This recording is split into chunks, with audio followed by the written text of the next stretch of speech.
What's going on, everyone? Tim from Tirfon Orbital. It's me again.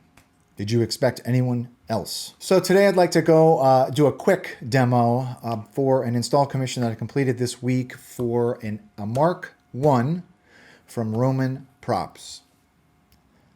It's happened again. It's happened again where I've done an install on a hilt that I don't own and I've fallen in love.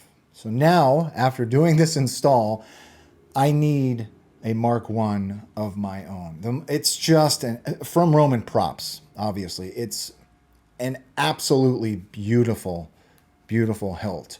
This particular hilt was weathered by Austin at Astoria Workshop, and the weathering is phenomenal as well, honestly. I think that the weathering on if I was to have one of these in my personal collection, I would want it weathered. It just looks so, so good. So Austin did a really good job on this. I set this up with a static chassis of my own design.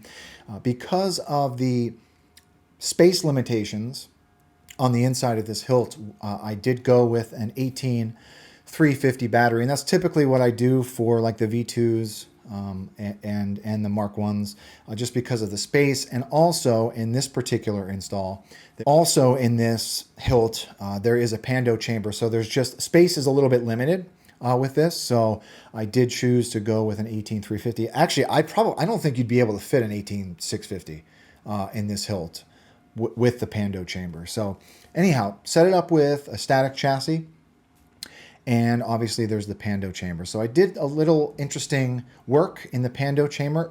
Luckily for me, this hilt was sent to me pre-weathered, obviously. The Pando Chamber was also provided by the client, and that was weathered. The brass Shtok crystal chamber modules were also weathered and installed. Everything was ready to go. I just had to install it, really.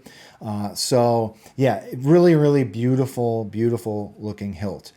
In the crystal chamber area, I did get a request from the client to add Neopixel rings to get some interesting animation in the crystal chamber, and I was able to do that.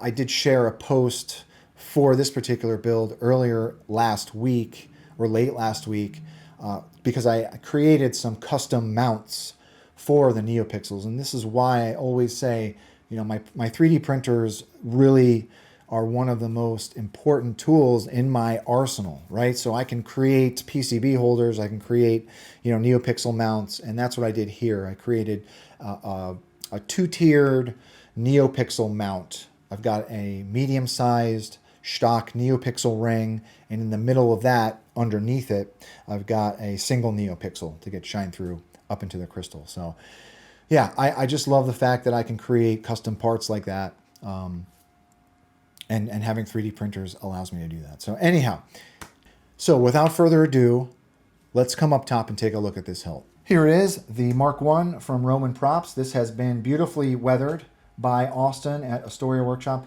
I love this hilt, man. Like, all right, so this is my OWK from Corbanth. I weathered this myself. This was actually one of my first purchases when I entered the hobby and one of my first personal installs. And I love the hilt. I've always loved Obi-Wan's hilt. I love this grenade section grip. I love the way it feels.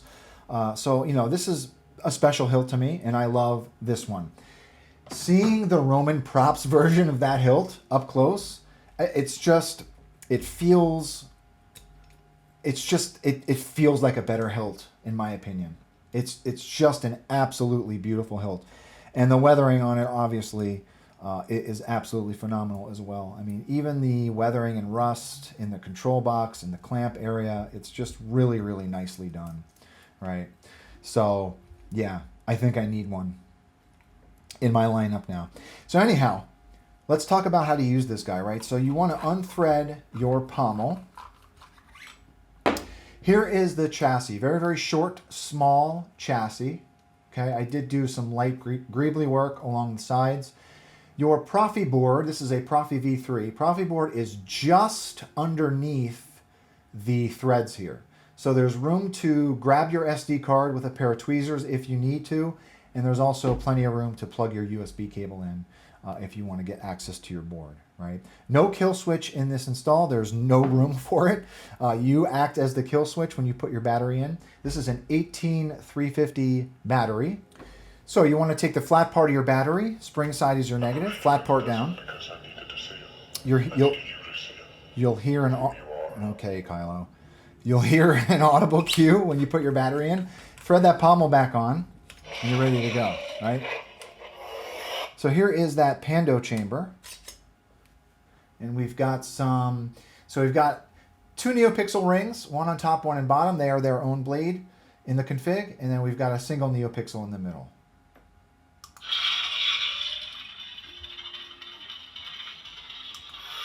So I also wired up the control box. I created a custom switch holder for underneath this bubble strip. It's the same switch holder that I've done in my V2s before. So that just sits underneath this bubble strip. Now, the interesting thing that I had to do with this bubble strip is sand it down. So stock, it was way too thick to get clearance for switches. Also, it just so happens where the switches are exactly where those bubbles are. And because they're concave and hollow on the inside, I did have to add some clear resin on the inside to make it flush so it hits those switches. And that was the way I was able to achieve that, right? Father's lightsaber. The weapon of the Jedi Knight. Lit PCB emitter. This is from Stardust Sabers. And that's it, right? So once you get your battery in, you're ready to go. Let's come down to the bottom. Yeah, I really, really like the way this hilt feels in hand. There is that crystal chamber. Really, really nice reveal, those Pando chambers, especially with having the Shtok crystal chamber modules in there. They look really, really good.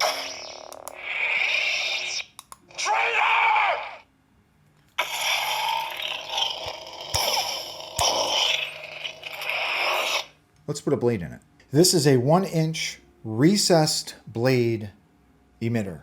So luckily I've got my 1-inch recessed blade here. This was done for me by the man himself, Jeremy, over at Solo Sabers. I love this blade. So you want to, there's a very small set screw here. This is actually, I think it's an M2 set screw. It's very small. Unthread that. Rest your blade down in that emitter and then tighten that screw. And you're ready to go.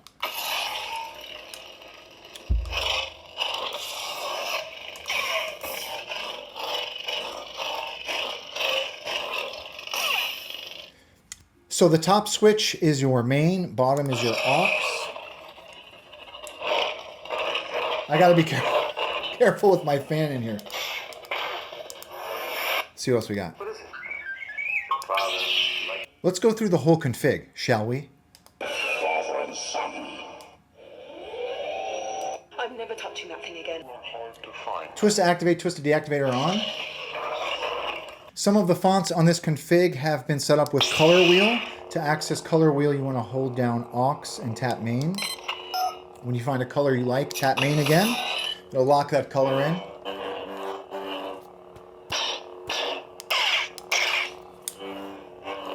All right, that's enough before I break my ceiling fan. So that's it. That's the Roman Props Mark 1. I think this is an absolutely beautiful hilt. I have always liked the way that this grenade section grip has felt in hand. It just feels like it's got a really nice, like, oops, it's got just such a nice tactile feel to it. Unfortunately, with the control box being where it is, it's not always the easiest to spin around with. But honestly, for me, I'm okay with that, just because I really love the way that this hilt looks. And obviously, with that Pando chamber in there, it looks really, really great. Phenomenal hilt. Really, really like this hilt. So I'm probably going to end up getting one. So that's all I've got. To the client, Thank you very much for trusting me with your install. To the viewers, thank you very much, everyone, for watching. If you have any questions about this particular install or the hilt, please do not be a stranger. And with that being said, may the force be with you always. Have a good one, everybody.